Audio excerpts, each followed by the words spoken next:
Bisaya to Tagalog words, part 11. So, ito yung ituturo ko sa inyo ngayon. 3 words ito para sabay-sabay na agad. So, ito yung karaniwan nating i-greet natin sa mga friends natin or kamag-anak, kaibigan, diba? So, ito yon.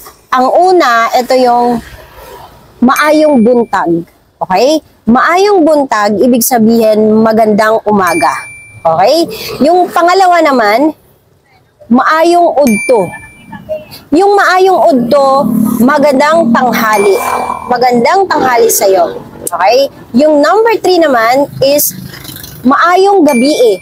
Maayong gabi sa inyong tanan. Okay? So, yun ibig sabihin nun, magandang gabi sa inyong lahat. O, di ba bongga? 3 words na yan Maayong buntag, magandang umaga. Maayong udto, magandang tanghali.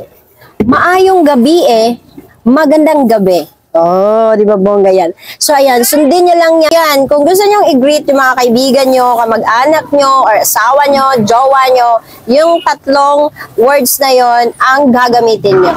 Yan lang. Kung gusto mo pa ng ibang words ng Bisaya, tatranslate natin Tagalog, huwag mong kalimutang mag-follow sa ating Facebook at syempre i-share at i-like ang ating videos. Yan lang. Bye-bye!